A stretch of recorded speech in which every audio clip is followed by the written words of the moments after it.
الله تعالى في القرآن الكريم والفرقان المجيد. أعوذ بالله من الشيطان الرجيم. بسم الله الرحمن الرحيم.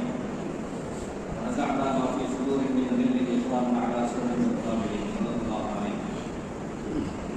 கணிதவிய அனுபவங்களே, வைக்கக்கூடிய சகோதரர்களே, நண்பர்களே, ஒரு அருமையான சம்பந்தமான ஒரு அமலை நிறைவு செய்வதற்காக வேண்டி அல்லாஹ்வுக்கு பிடித்தமான இந்த மஸ்ஜிதிலே நாம் எல்லாம் ஒன்று கூடியிருக்கிறோம். நபி ஸல்லல்லாஹு அலைஹி வஸல்லம் சொன்னார்கள், உங்களுடைய நிக்காஹை பள்ளிவாசல் ஆக்கிக் கொள்ளுங்கள் என்பதா. அதன் அடிப்படையில் மாஷா அல்லாஹ் சுன்னத்தான முறையில் பள்ளிவாசலில் எளிமையான முறையில் நடக்கக்கூடிய ஒரு நிக்காஹ். பொதுவாக வாழ்க்கையின் அஸ்திவாரம் நிக்காஹுக்கு முன்னாடி உண்டான எல்லா விதமான அமல்களும். நபி அவர்கள் சொன்னார்கள், இன்ன ஆலம நிக்காஹ் பரக்கத்து நைசல்தான். எந்த நிக்காஹுடைய செலவினங்கள் குறைந்து இருக்குமோ அதுதான் பரக்கத் வருகிறது என்பதாக சொன்னார்கள்.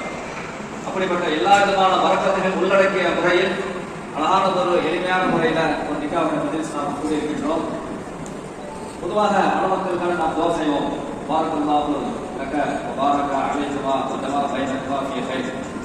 இந்த துஆவின் மூலமாக அவருடைய வாழ்க்கையில எல்லா விதமான நலவுகளும் பரக்கத்துகளும் ஏற்படுவதோடு மட்டுமல்லாமல் அந்த பரக்கத்தான விஷயங்கள் எப்பொழுது அவருக்கு கிடைக்கும் என்று சொன்னால் அதற்கு முன்னுண்டான அனைத்து செயல்களும் நன்மை உரைவு செய்ய அந்த சமயத்தில் கிடைக்கவில்லை. இதற்கு மாற்றமாக நடந்துவிட்டு ஒரு மனிதருக்கு இவ்வாறு துஆ செய்வதன் காரணமாக அவருடைய பலன் கிடைக்குமா என்று சொன்னால் கிடைக்காது. காரணம் என்னென்று சொன்னால், எந்த ஒரு செயல்பாடுகளை செய்தாலும் சரி அதில் நன்மை வேண்டும், அதோடு தன்மை வேண்டும். நன்மை கிடைத்துவிடும் சில காரியங்களுக்கு, அதன் மூலம் தன்மைகள் உண்டாகுமா அப்படின்னு சொன்னா விலக வேண்டும் என்று சொன்னால், ரசூலுல்லாஹி ஸல்லல்லாஹு அலைஹி வஸல்லம் அவர்கள் சொன்னார்கள், ஒரு மனிதர் 40 நாட்கள் தக்பீர் தஹ்ரீமாவுடன் 5 நேர தொழுகைகளை இமாந்தமாக தொழுது வந்தார் என்றால் அவருக்கு 2 விதமான விடுதலை சீட்டுகள் கிடைக்கும். ஒன்று நயவந்தகத்திலிருந்து விடுதலை, இரண்டாவது நரகத்திலிருந்து விடுதலை என்பதால்.